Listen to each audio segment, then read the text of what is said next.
On November 18, 1995, Itzhak Perlman, the violinist, came on stage to give a concert at Avery Fisher Hall at Lincoln Center in New York City. If you have ever been to a Perlman concert, you know that getting on stage is no small achievement for him. He was stricken with polio as a child, and so he has braces on both legs and walks with the aid of 2 crutches. To see him walk across the stage, one step at a time, painfully and slowly, is an awesome sight. He walks painfully, yet majestically, until he reaches his chair. Then he sits down, slowly, puts his crutches on the floor, undoes the clasps on his legs, tucks one foot back and extends the other foot forward. Then he bends down and picks up the violin, puts it under his chin, nods to the conductor, and proceeds to play. By now, the audience is used to this ritual. They sit quietly while he makes his way across the stage to his chair. They remain reverently silent while he undoes the clasps on his legs. They wait until he is ready to play. But this time, something went wrong. Just as he finished the first few bars, one of the strings on his violin broke. You could hear it snap. It went off like gunfire across the room. There was no mistaking what that sound meant. There was no mistaking what he had to do. We figured that he would have to get up, put on the clasps again, pick up the crutches, and limp his way off stage to either find another violin or else find another string for this one. But he didn't. Instead, he waited a moment, closed his eyes, and then signaled the conductor to begin again.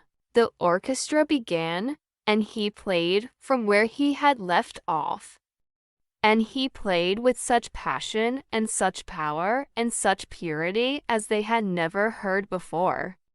Of course, anyone knows that it is impossible to play a symphonic work with just 3 strings. I know that, and you know that. But that night Itzhak Perlman refused to know that. You could see him modulating, changing, recomposing the piece in his head. At one point, it sounded like he was detuning the strings to get new sounds from them that they had never made before. When he finished, there was an awesome silence in the room. And then people rose and cheered. There was an extraordinary outburst of applause from every corner of the auditorium. We were all on our feet, screaming and cheering, doing everything we could to show how much we appreciated what he had done.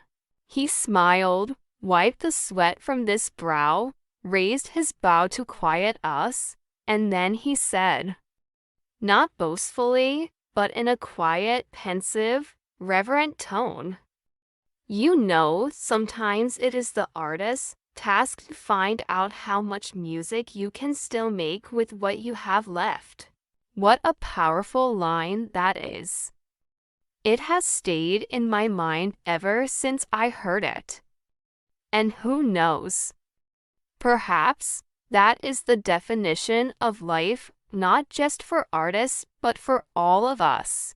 Here is a man who has prepared all his life to make music on a violin of 4 strings, who, all of a sudden, in the middle of a concert, finds himself with only 3 strings, so he makes music with 3 strings. And the music he made that night with just 3 strings was more beautiful, more sacred, more memorable than any that he had ever made before, when he had 4 strings. So, perhaps our task in this shaky, fast-changing, bewildering world in which we live is to make music, at first with all that we have, and then, when that is no longer possible, to make music with what we have left.